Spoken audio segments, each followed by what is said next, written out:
Muy buenas tardes. Siguiendo con nuestra academización de la revista y del comité editorial, en el día de hoy, para continuar con el proceso editorial, vamos a hablar acerca de los autores y las autorías. Ya llevamos 350 años de historia en las revistas científicas y estas han prevalecido gracias a que hay unas reglas de juego muy claras internacionales que se deben seguir. Muy importante que esas reglas de juego sean transparentes y que estén en la información de los portales de las revistas. ¿Qué es un autor? El Comité Internacional de Editores de Revistas Médicas habla de que autor es toda persona que ha hecho una contribución intelectual significativa en una investigación. Y esto es lo que se desarrolla en un manuscrito científico. También un coautor es toda la persona que participa en la generación de la obra, donde hay más de un autor. Tienen unos derechos y es básicamente, tienen la posibilidad de confiar en todo el grupo editorial de la revista científica, en toda la institución editora. Y el derecho a que este comité editorial haga lo posible por mejorar la visibilidad y continuidad de su publicación, así como que se publique en el tiempo adecuado para que aún tenga validez sus resultados. Y muy importante sus deberes es que haga una investigación dentro de un marco ético, científico. ¿Cuáles son estas exigencias que hay de los autores según los estándares internacionales para editores y autores? Como decía, debe haber un compromiso ético y responsable en la investigación. La investigación debe ser propia, inédita y original. No haber plagio y menos autoplagio, que muchas veces es más difícil de detectar, porque es los mismos artículos propios que han sido publicados en otras revistas. Debe haber una coherencia en la publicación, siguiendo unos diseños de estudio adecuados, donde las preguntas de investigación se correlacionen con los objetivos y con los análisis y las conclusiones. Y debe haber una rigurosidad en el tratamiento de los datos con autenticidad. Debe haber transparencia en el uso del abordaje teórico y metodológico utilizado. Y debe haber una explicitación de la procedencia de ideas, es decir, de dónde vienen cada una de las ideas que no son propias, lo mismo que preferiblemente utilizar imágenes propias para hacer los artículos, pero si no es así, decir claramente de dónde vienen y tener los permisos, tanto de imágenes como escribirlas con las autorizaciones, y no debe enviarse simultáneamente a más de una revista. Esto es importante porque algunos autores envían los artículos a varias revistas con la idea de ver a cuál sale primero y en cuál es aceptada, y esto no es ético. También es muy importante saber que el Comité Internacional de los Editores de Revistas Médicas dan unas recomendaciones para los autores, y es que se debe adoptar criterios claros de autoría y explicarlos en las instrucciones para los autores, y esto debe ir dentro de la página de recomendaciones a autores.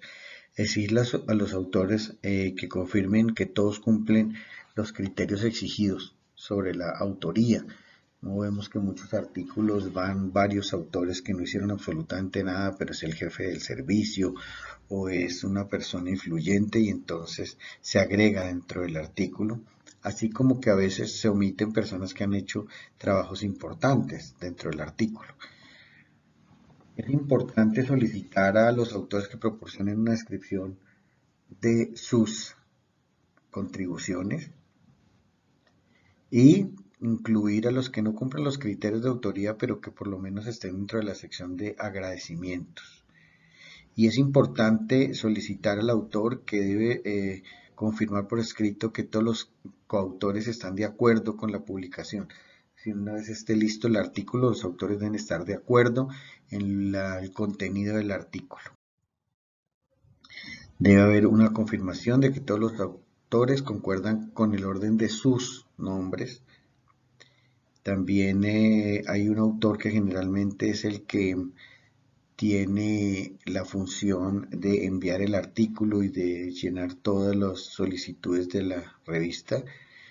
Básicamente que haga bien los detalles de autoría, que muestre y envíe la aprobación del comité de ética, que haga llegar los consentimientos informados cuando sea necesario en ensayos clínicos y los conflictos de intereses. También es importante que los autores proporcionen de forma correcta sus nombres, porque ha habido errores de que toca cancelar y devolver los artículos si no tienen el nombre adecuado. Y debe haber un envío de copias del autor representante hacia todos los otros autores del artículo. El orden siempre ha sido una controversia y hay diferentes tradiciones en cuanto al orden de los autores. En algunos sitios se considera que el autor principal es, por ejemplo, el catedrático, el que tiene la línea de investigación y el que tiene las ideas debe ir primero, y luego los investigadores más jóvenes. Sin embargo, en otras ocasiones, también en algunos sitios y en algunas entidades, se sugiere que el profesor es el que va de último, el autor principal, entonces se coloca al final, o por lo menos la persona que viene y ha llevado la idea. Algunas veces, cuando es un grupo de investigación que hacen muchas investigaciones y hacen todo su trabajo por igual, se puede hacer un sorteo o también se puede hacer de una manera alfabética el informe en el resultado del artículo, el informe. Un concepto importante que muchas veces olvidamos es el nombre de pluma de los autores. Los autores a lo largo de su vida investigadora y de todos los artículos que publican, es ideal que solo tengan una forma de denominarse y eso se le llama nombre de pluma. Muchas veces esto no pasa, casi nunca, y es responsabilidad del autor mantener su nombre único para que sea identificado en todas sus publicaciones. A veces nosotros vemos como en un artículo sale Aponte Diego, pero en el otro sale Aponte D, y en el otro sale Aponte D Mauricio, o en el otro Aponte Martín Diego Mauricio, y esto el autor debe promulgar y de buscar de que este nombre de pluma sea siempre el mismo. ORCID es básicamente la identificación del investigador y el colaborador abierto. Hoy en día se usa mucho esto en las revistas internacionales y mundiales y realmente es un código, es una identificación digital, código alfanumérico no comercial que identifica a los científicos de una manera. Usted se registra en ORCID, pone todos sus datos, toda su información de hoja de vida, sus obras, sus artículos y le dan un número. Y es importante que cada vez que usted tenga una publicación, esta de una vez que ingresa a ese código electrónico o digital. Es, digamos, una identidad para humanos investigadores. Es más o menos lo mismo que el nombre o el código electrónico digital que se le da a las revistas, lo que se llama DOI, pero para las personas. Es importante e indispensable, y es una recomendación para todos los comités, los revisores y los autores, y cada vez más debemos promulgar, y por eso es importante, por esto lo traigo en esta pequeña charla, para que todos hagamos nuestro ORCID y para que estimulemos como comité editorial de la revista a que las personas hagan su ORCID.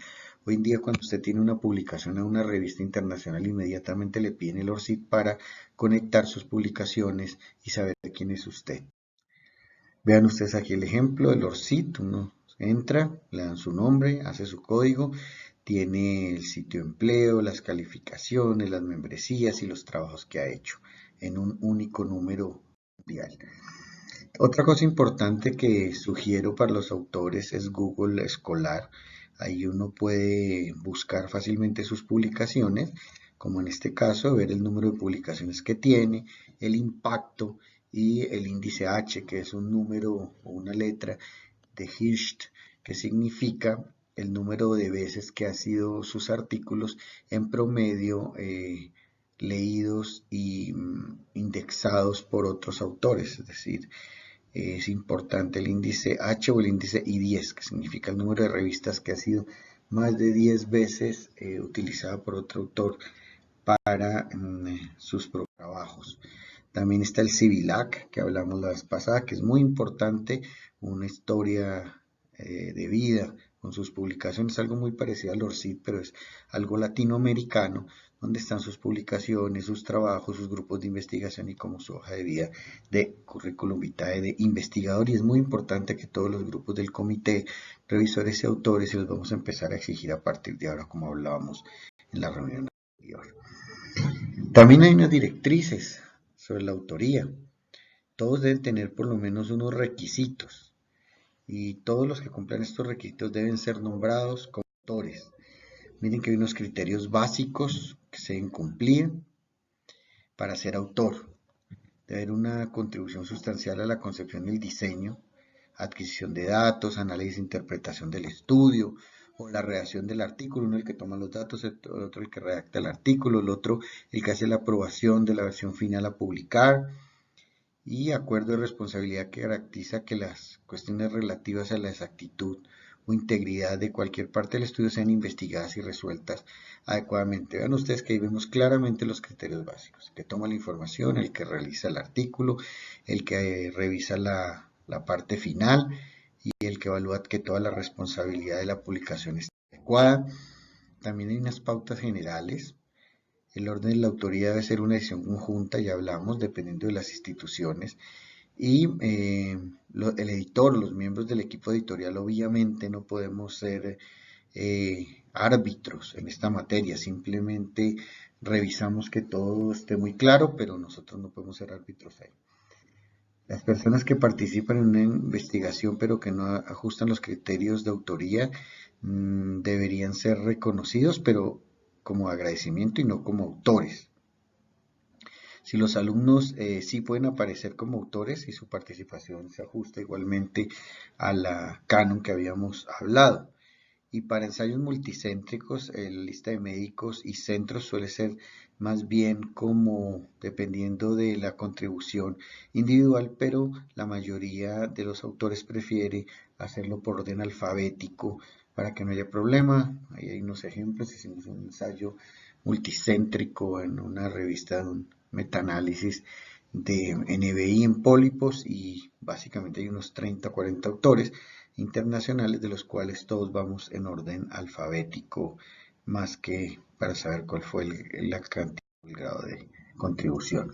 Muy importante también, ya para cerrar, es que la afiliación institucional debe ser puesta de una manera muy clara. Es la entidad corporativa donde se realiza la investigación. Por ejemplo, Pontificia Universidad Nacional, Pontificia Universidad Javeriana, Universidad Peruana del Cayetano Heredia.